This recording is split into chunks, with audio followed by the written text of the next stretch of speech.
1971 সালে এই চট্টগ্রাম থেকেই মেজর জিয়া স্বাধীনতার ঘোষণা দিয়েছিলেন। ইসলাম, সাম্য, ইনসাফ এবং মানবতার বার্তা নিয়ে এই চট্টগ্রাম দিয়ে নদীমাতৃক বাংলাদেশে প্রবেশ করেছিল, বিস্তৃতি লাভ করেছিল। বীর চট্টগ্রামবাসী, বিপ্লবী শুভেচ্ছা এবং সালাম। জাতীয় নাগরিক পার্টি দেশ গড়তে জুলাই পদযাত্রায় আজকে এসেছে বিদ্রোহ, বাণিজ্য এবং সংস্কৃতির নগরী চট্টগ্রামে।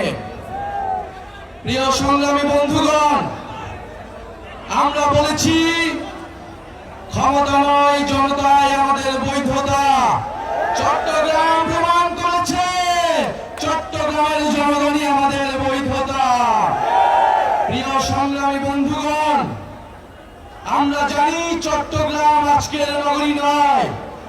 চট্টগ্রাম যুগ যুগ ধরে ইতিহাসের পাতায় পাতায় বাংলাদেশকে সমৃদ্ধ করে আসছে, এই বদ্বীপকে সৃষ্টি করে আসছে।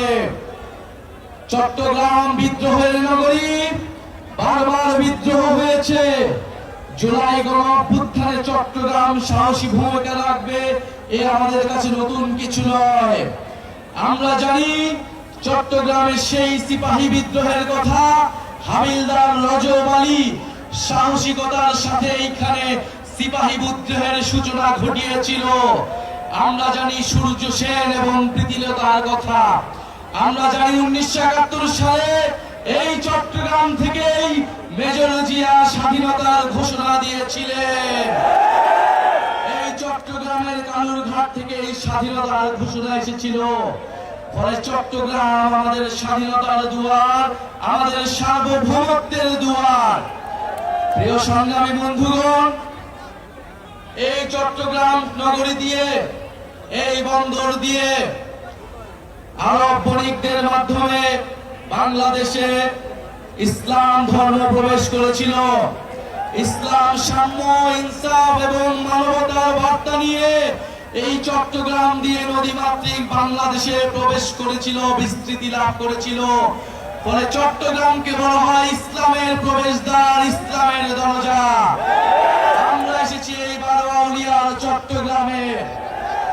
চট্টগ্রাম বহু সংস্কৃতি, বহু ভাষার নগরী। এই চট্টগ্রামে বহু জাতি, বহু সম্প্রদায় যুগ যুগ ধরে সম্প্রীতির সাথে বাস করে আসছে। বাংলাদেশের একমাত্র কসমোপলিটান নগরী হচ্ছে এই চট্টগ্রাম। বাংলাদেশের অর্থনীতির লাইফলাইন হচ্ছে এই চট্টগ্রাম, বাণিজ্যের লাইফলাইন হচ্ছে এই চট্টগ্রাম। কিন্তু আমরা জানি, আমরা দেখছি চট্টগ্রামকে নিয়ে নানা ষড়যন্ত্র হচ্ছে। নানান পরাশক্তি চট্টগ্রামের দিকে চোখ তুলে তাকাচ্ছে। আমরা হুঁশিয়ার করতে চাই, চট্টগ্রাম বাংলাদেশের জাতীয় নিরাপত্তার অংশ। চট্টগ্রাম বাংলাদেশের সার্বভৌমত্বের ভিত্তি। চট্টগ্রামকে যদি চট্টগ্রামের দিকে কেউ চোখ তুলে তাকায়,